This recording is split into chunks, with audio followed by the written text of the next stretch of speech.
Assalamualaikum warahmatullahi wabarakatuh. Perkenalkan, nama saya M. Alfarizi Z dari kelas 10 MIPA 1.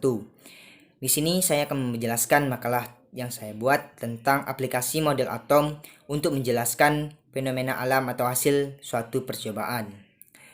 Untuk bab yang pertama, saya akan membahas rumusan masalah, tujuan, dan isi. Untuk bab kedua, kesimpulan, saran, dan daftar pustaka. Untuk rumusan masalah memuat sejarah teori atom, penemu-penemu atom dan teorinya, hasil percobaan atau fenomena alam yang berkaitan dengan teori atom yang ditemukan. Tujuan mengetahui perkembangan sejarah teori atom beserta mengetahui siapa saja penemu-penemu teori atom. Isi sejarah teori atom. Sejarah teori atom berawal dari Demokritus, seorang filsafat Yunani yang pada masa itu berpendapat misalnya kita memiliki sebuah apel dan membelahnya menjadi 2, 4, dan seterusnya. Pada suatu saat, apel tersebut akan menjadi terlalu kecil sehingga tidak bisa dibelah lagi. Kata atom sendiri berasal dari kata Yunani kuno, atomos, yang artinya tomos, ketabel. Dengan kata lain, atomos memiliki arti uncuttable, tidak dapat dibelah lagi. Konsep atom pertama kali dicetuskan oleh Demokritus yang akhirnya dikembangkan oleh John Dalton pada tahun 1880-an. Tetapi teori yang dibuat oleh Dalton masih belum memuaskan, sebab berdasarkan beberapa percobaan, ternyata atom masih bisa dipecahkan menjadi beberapa partikel penyusun, yaitu proton, neutron, dan elektron. Yang kedua, penemu-penemu atom dan teorinya. A. Teori atom John Dalton. Pada tahun 1808, John Dalton yang merupakan seorang guru di Inggris melakukan perenungan tentang atom. John Dalton ingin menyempurnakan teori atom Demokritus. John Dalton mengungkapkan bahwa atom adalah bagian terkecil dari suatu zat. Atom berbentuk bola sederhana yang sangat kecil, tidak dapat dibelah, diciptakan, ataupun dimusnahkan. Unsur yang sama mengandung atom yang sama. Reaksi kimia terjadi karena adanya penggabungan dan pemisahan atom-atom. Bila atom-atom bergabung akan membentuk molekul, bila atom-atom yang bergabung sama akan berbentuk molekul unsur, sedangkan bila atom-atom yang bergabung berbeda akan terbentuk molekul senyawa. Namun, dalam teori atom Dalton terdapat beberapa kelebihan dan kelemahan. Di antaranya, kelebihan yang dapat menerangkan hukum kekekalan massa. Yang kedua, dapat menerangkan hukum perbandingan. Untuk kelemahan, yaitu tidak dapat menjelaskan sifat listrik materi, tidak dapat menjelaskan cara atom-atom saling berkaitan, dan model atom Dalton tidak dapat menjelaskan perbedaan antara atom unsur. Kelemahan-kelemahan tersebut dapat dijelaskan setelah ditemukan beberapa partikel penyusun atom seperti elektron ditemukan oleh Joseph John Thomson. Untuk bagian B, teori atom J.J. Thomson. Pada awal 1900-an, J.J. Thomson mengemukakan teori baru tentang atom. Menurutnya, di dalam atom terdapat partikel elektron dan proton.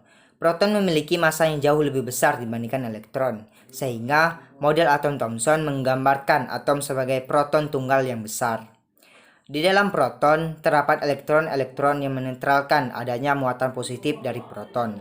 Menurut Thomson, atom terdiri dari suatu bulatan bermuatan positif dengan rapat muatan yang merata, sehingga teori J.J. Thomson mengemukakan atom merupakan bola pejal yang bermuatan positif dan di dalamnya tersebar muatan negatif elektron.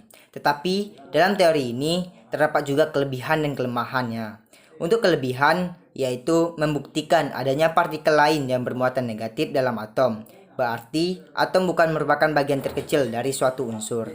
Untuk kelemahan, model Thomson ini tidak dapat menjelaskan susunan muatan positif dan negatif dalam bola atom tersebut.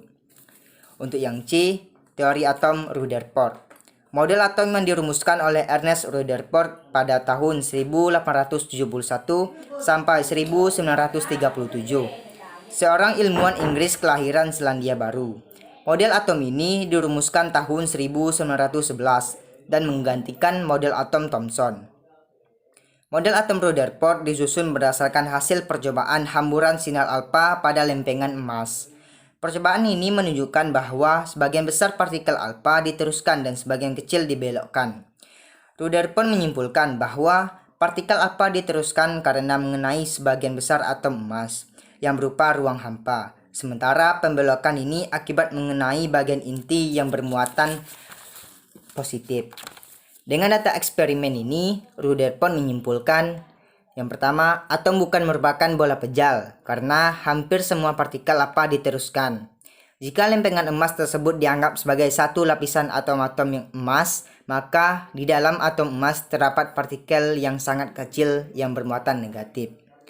Dengan fakta yang didapat, Rutherford menyatakan bahwa atom terdiri dari inti atom yang sangat kecil dan bermuatan positif, dikelilingi oleh elektron yang bermuatan negatif.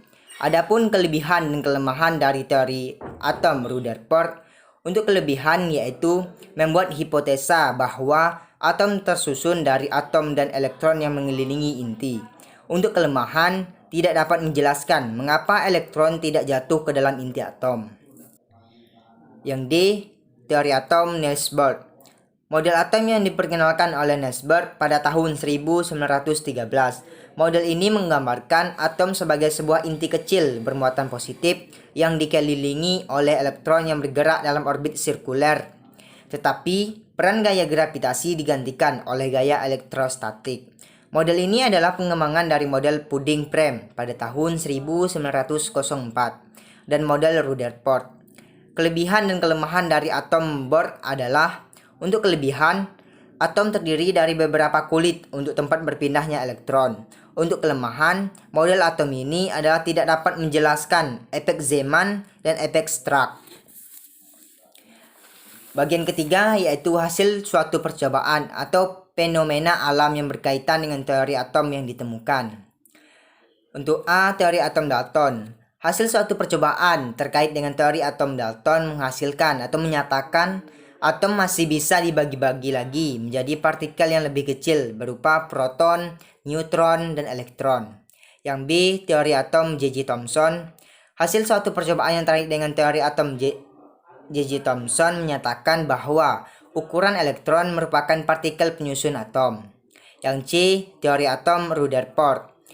Dalam suatu percobaan yang dilakukan Rutherford menyatakan bahwa atom tersusun dari inti atom dan elektron yang mengelilingi inti dan satu sama lain terpisah oleh ruang hampa.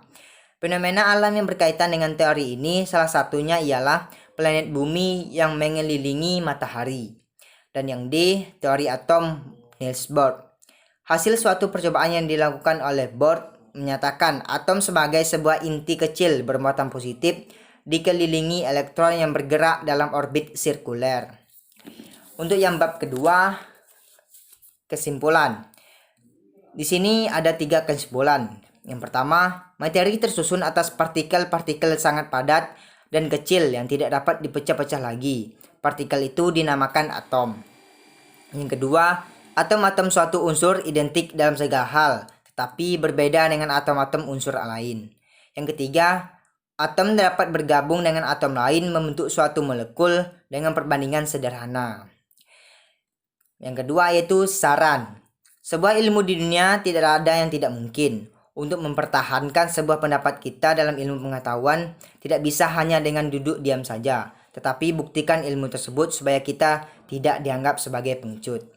Demikianlah yang dapat saya sampaikan tentang teori aplikasi model atom dan menjelaskan hasil suatu percobaan dan fenomena alam. Sekian dari saya ucapkan terima kasih. Wassalamualaikum warahmatullahi wabarakatuh.